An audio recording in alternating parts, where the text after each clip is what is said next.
Assalamualaikum warahmatullahi wabarakatuh anak-anak. Bagaimana kabarnya? Masih sehat ya? Oke, kali ini kalian bersama Pak Edi akan mempelajari materi bab kedua tentang sistem koordinat kartesius. Sebelum kita mulai belajar dengan ini, mari kita berdoa. Berdoa dengan Pak Edi bersama-sama. Bismillahirrahmanirrahim. Rabbi zidni ilman warzuqni fahma waj'alni minasyolihin. Amin. Oke, silakan simak anak-anak ya. Belajar dengan sungguh-sungguh. Bab kedua, sistem koordinat. Submateri yang akan kita pelajari pada pertemuan kali ini yaitu posisi titik pada koordinat kartesius. Kompetensi inti 3 berkaitan dengan pengetahuan. Memahami pengetahuan berdasarkan rasa ingin tahunya tentang ilmu pengetahuan, teknologi, seni, budaya, terkait fenomena dan kejadian tampak mata. Kompetensi dasar dari KI 3 yaitu menjelaskan kedudukan titik dalam bidang koordinat kartesius yang dihubungkan dengan masalah kontekstual. Kompetensi inti 4 berkaitan keterampilan, mencoba, mengolah, dan menyaji dalam ranah konkret dan ranah abstrak sesuai dengan yang dipelajari di sekolah dan sumber lain yang sama dalam sudut pandang atau teori. Kompetensi dasar dari KI 4 yaitu menyelesaikan masalah yang berkaitan dengan kedudukan titik dalam bidang koordinat kartesius.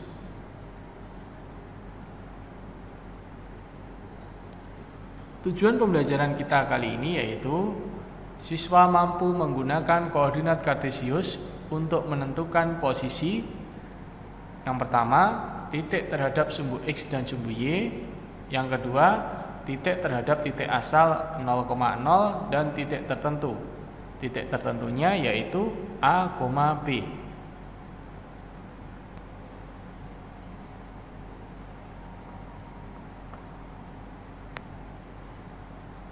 Oke anak-anak, kita akan masuk ke materi.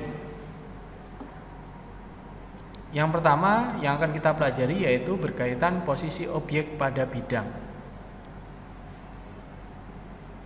Di sini Pak Edin mempunyai sebuah peta.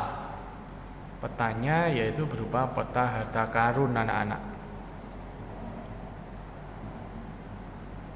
Di peta harta karun ini ada sebuah posisi di mana harta karunnya ini ditungguin oleh beberapa hewan anak-anak. Ada gajah, ada burung, ada singa, ada ayam, ada kucing, ada monyet. Untuk mencari posisi harta karunnya, kita harus menentukan letak yang paling tepat dari harta karun itu. Untuk menentukan posisinya, kita butuh bantuan sesuatu anak-anak. Sesuatunya itu apa? Ini, kalian lihat.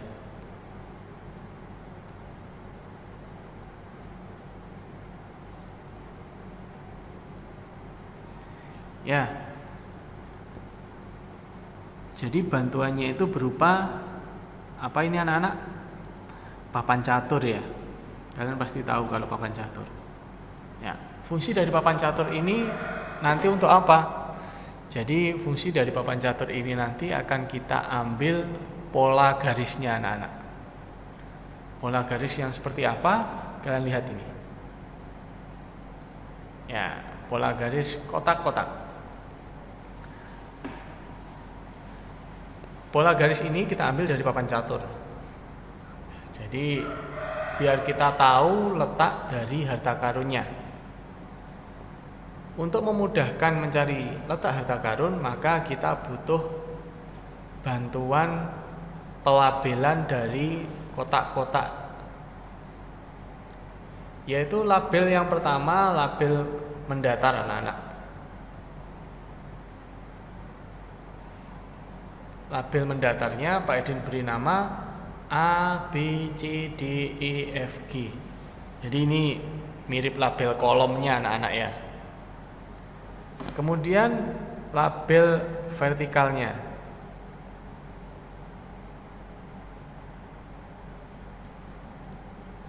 Label vertikalnya atau label garisnya yaitu berupa angka 1, 2, 3, 4, 5, 6, 7, 8.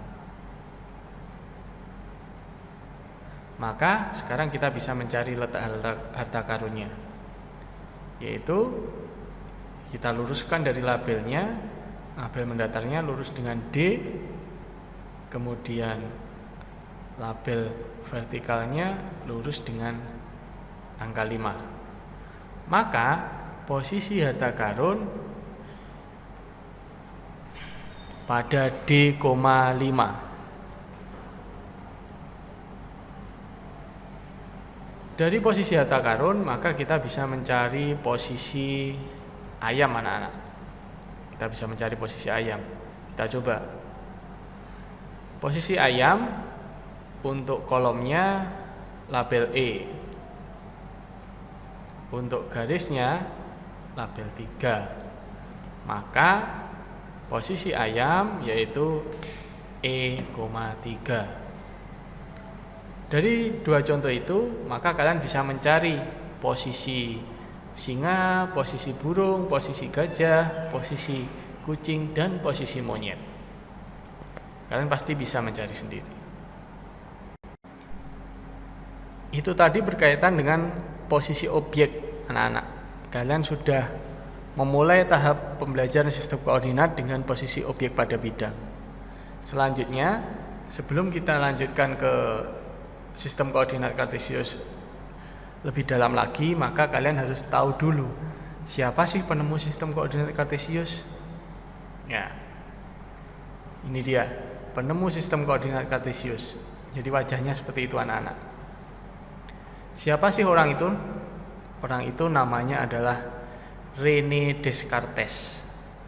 Dia lahirnya di Prancis tahun 1596 dan meninggalnya di Swedia pada tahun 1650. Kalau kita lihat dari tanggal lahir dan tanggal meninggalnya, maka orang ini meninggal pada usia sekitar 54 tahun anak-anak.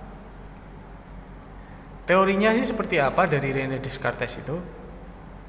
Teorinya yaitu berkaitan dengan cara menentukan posisi objek atau titik pada bidang. Posisi objek ini mengacu pada suatu objek yang disebut sebagai titik acuan. Kemudian titik acuan itu pada koordinat kartesius disebut sebagai titik pusat koordinat. Jadi ini titik acuan disebut sebagai titik pusat koordinat. Nah, kita akan belajar berkaitan dengan titik acuan anak-anak. Untuk lebih jelas mempelajarinya, Pak Edin punya sebuah peta sekolah. Jadi ini diibaratkan peta sekolah kalian ya. Jadi ini letak sekolahnya. Kemudian di kanan atas dari layar itu ada masjid. Kemudian ada rumah Tono, ada rumah Budi, ada minimarket, kemudian ada halte. Ya, kita akan menggunakan sekolah sebagai titik acuan anak-anak. Di sekolahnya sebagai titik acuan. Karena sekolah sebagai titik acuan, maka kita akan membuat sebuah garis dari kiri ke kanan. Garis itu merupakan sebuah garis sumbu X. Kemudian garis ke atas atau garis vertikal kita beri nama sumbu Y. Dari garis itu selanjutnya kita akan membuat peta-peta anak-anak. Peta-peta yang menyelimuti semua gambar itu. Kemudian karena sekolah sebagai titik acuan, untuk mempermudahnya, maka dari gambar-gambar ini akan kita rubah menjadi sebuah titik. Ini ya, sekolah jadi titik, kemudian masjid jadi titik, rumah Tono jadi titik,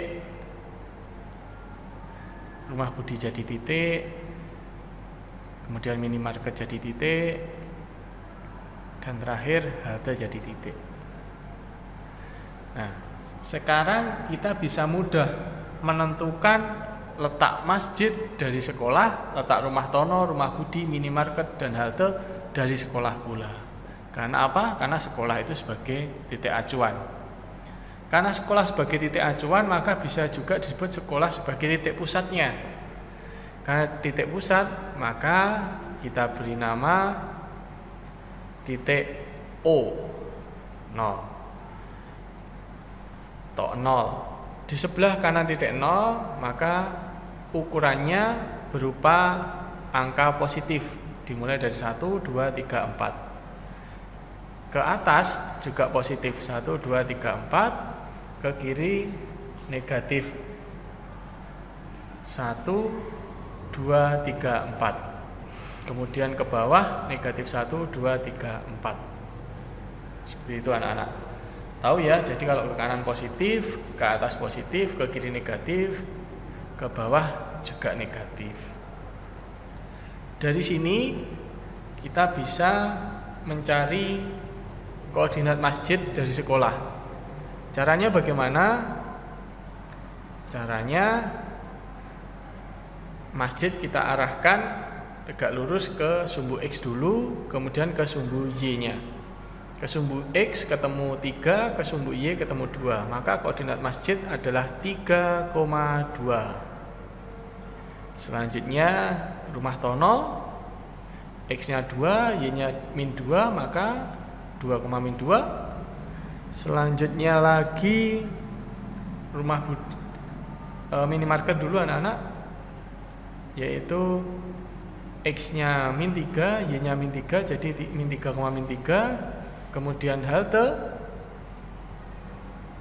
min 3,1. Terus untuk rumah Pak Budi gimana anak-anak? Rumah Pak Budi ini letaknya tepat pada garis. Maka rumah Pak Budi memiliki koordinat 0, min 3. Loh kok 0? 0-nya dari mana?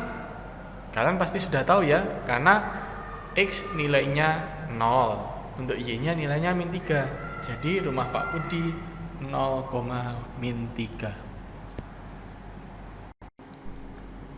Setelah kalian tadi mengetahui posisi titik masjid, rumah, minimarket, dan halte, maka posisi titik pada bidang kartesius itu sebenarnya seperti apa sih? Jadi ini kalian simak ya.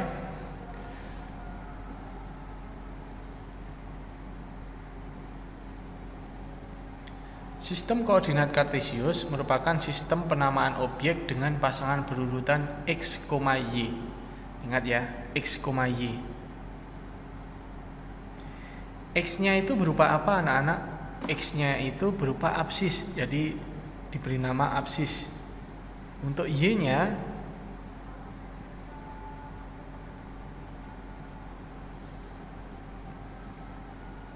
diberi nama ordinat. Tahu ya anak-anak ya. Selanjutnya kalian akan mempelajari tentang kuadran. Seperti apa sih kuadran itu? Kuadran pada bidang kartesius. Jadi kuadran pada bidang kartesius itu intinya adalah membagi bidang kartesius menjadi 4 bagian. Bagian yang pertama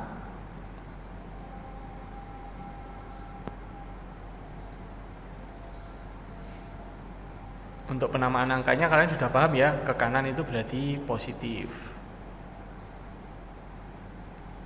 Ya, Yang sebelah kanan atas itu diberi nama kuadran 1.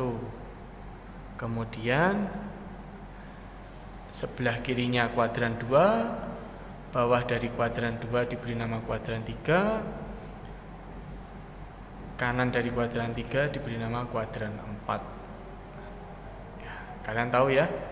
Jadi letak kuadran 1, 2, 3, dan 4. Oke. Setelah tahu letak kuadran, kita akan mencari ciri-ciri kuadran itu seperti apa sih? Ciri-ciri kuadran kalau dilihat dari absis dan ordinatnya, anak-anak. Jadi kalau kuadran 1, maka absisnya positif. Lihat ya. Untuk kuadran 1, ordinatnya gimana?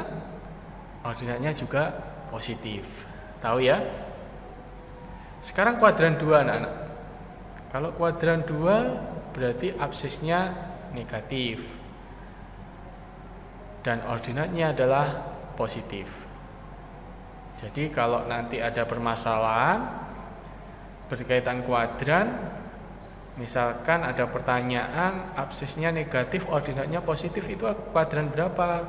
Maka kalian langsung bisa menjawab, yaitu kuadran kedua. Lanjut ya ke kuadran ketiga. Kalau kuadran ketiga itu absisnya negatif, ordinatnya juga negatif.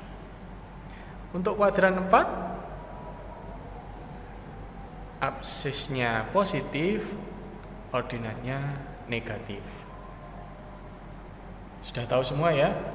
Oke, kalau sudah tahu, kita akan penerapan ke soal berkaitan dengan kuadran. Kalian simak ini.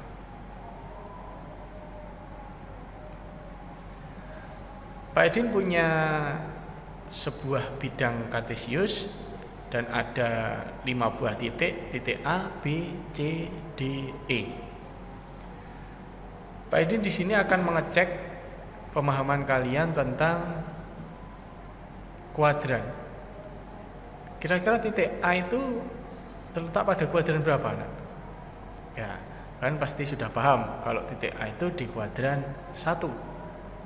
Kalau titik B di kuadran 2. Kalau titik C di kuadran 3. Kemudian kalau titik D pasti di kuadran keempat. Tinggal satu, anak-anak, yaitu titik E. Titik E ini letaknya tepat pada sumbu Y dengan koordinat 0,-3. Sebenarnya dia ikut kuadran 3 atau kuadran 4, anak-anak, untuk titik E ini. Ya, kalian pasti bingung kan? Untuk titik E, karena titik E terletak pada sumbu Y, maka titik E tidak terletak pada kuadran manapun. Jadi kalau ada titik yang terletak pada sumbu X maupun sumbu Y, maka dia tidak terletak pada kuadran manapun. Untuk materi pertemuan kali ini cukup sampai kuadran ini, anak-anak. Biar lebih jelas, jangan lupa ya videonya dilihat lebih dari 1 kali. Kemudian untuk lebih jelasnya lagi, kalian akan Pak Edin beri tugas. Tugasnya ini. Jadi Pak Edin punya peta yang berbentuk koordinat kartesius. Tugas kalian adalah menyalin gambar ini. Setelah kalian salin, kemudian identifikasilah koordinat setiap lokasinya. Lokasinya mana aja? Semua lokasi yang ada titiknya, anak-anak. Mulai dari perumahan, pasar, pos 1, pos utama, kolam, tenda, teka-teki, tanah lapang, hutan, semuanya kalian cari koordinatnya, anak-anak. Ya, itu tugas kalian dari materi kali ini. Kemudian untuk pertemuan selanjutnya, ini dia materinya: memahami posisi garis terhadap sumbu X dan Y. Materi ini masih pada bab kedua. Mudah bukan anak-anak setelah mempelajari materi yang Pak Edin jelaskan, jangan lupa dikerjakan tugasnya ya. Oke, setelah mempelajari materi kali ini, mari kita berdoa bersama dengan Pak Edin pimpin. Bismillahirrahmanirrahim. Allahumma inni astaudiuka ma'alatanihi fardhu ilayya inda hajati wala tamshanihi ya rabbal alamin. Amin. Oke, terima kasih anak-anak. Assalamualaikum warahmatullahi wabarakatuh.